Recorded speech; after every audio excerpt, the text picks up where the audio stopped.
Well, hello again. So we're making it through another module in the course. So we've gotten the first two under our belt, and we're moving on to module three. So what I'd like to talk about briefly, and this isn't a terribly long video this week, but is looking at now we've got a foundation of the core elements of lifestyle medicine and a bit of the science that surrounds some of these core elements. And the second part of the book then is to look at those components and see how they apply to chronic diseases.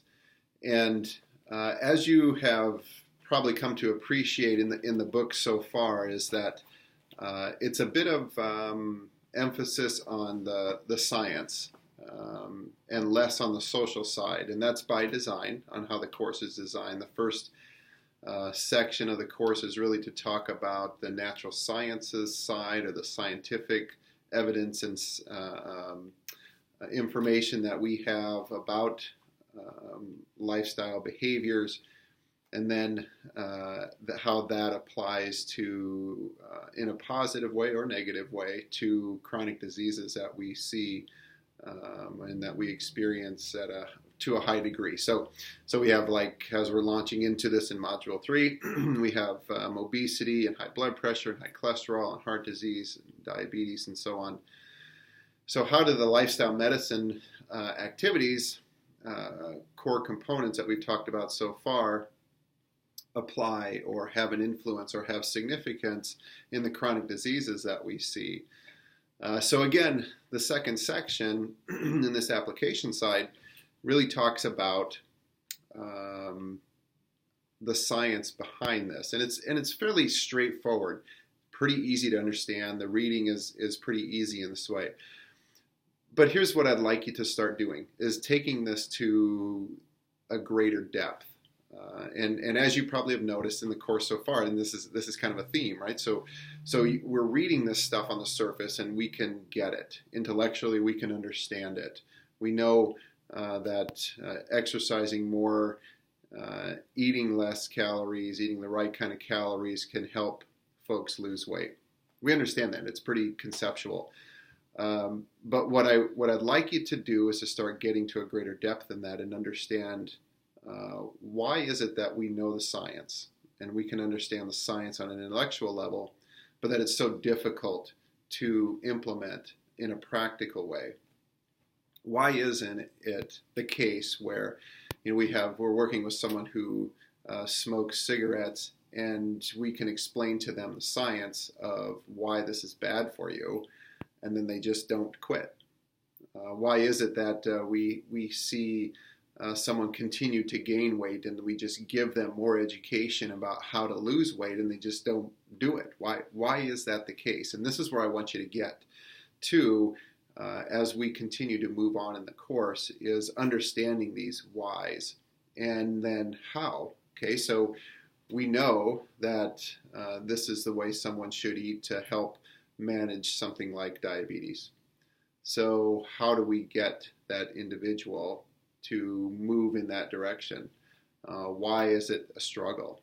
And those are really important questions to start asking. And this is where we'll get into with the second book in the course, or the second half of the course, is trying to dive into that deeper. And in fact, that's really what the whole program, the Health and Wellness Coaching Program, is about, is getting beyond understanding. We need a foundation of understanding the science, but it's really that social side of how we live in our daily day-to-day world that can help us understand how we can move to a different place in losing weight, managing blood pressure, controlling diabetes, and then as a whole mitigating those conditions so that they don't continue to increase in the prevalence that we're seeing as we're moving forward. So it on the surface, it seems like, reading through this it's a pretty easy read. It's very understandable. It's got a lot of, facts and information that you can comprehend pretty easily. But it's putting this into practice that's really the tricky part.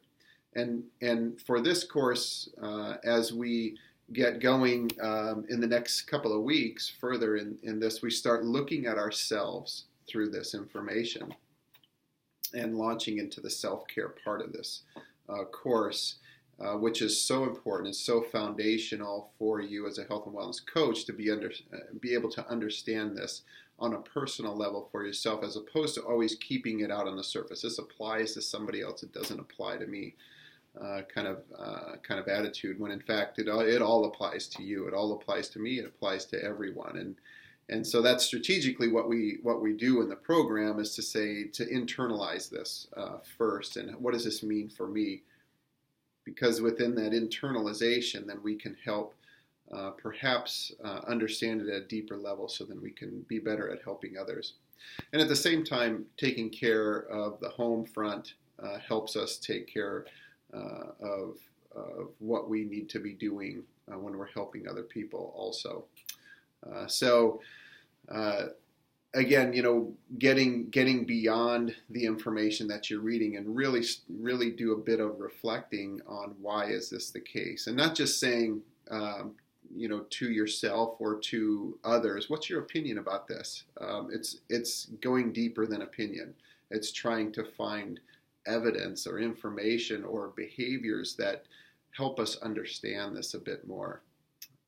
And a great example of this, I sent to you all an email about in here that I'm still referring to the 2010 Dietary Guidelines for Americans, because it's not updated in the book. But I sent to you the 2015 guidelines, as well as the scientific report that was sent to the Secretaries of Health and Human Services and Agriculture about what should be in the new guidelines, and then an additional blog post that calls out the differences between the two. Why is this political? Why is the health of Americans turning out to be a political issue? And hopefully you'll start appreciating that in the power of our food industry in influencing how we live our day-to-day lives. Much like the power of the pharmaceutical industry has on how the scientific, or the medical community plays out their day-to-day lives.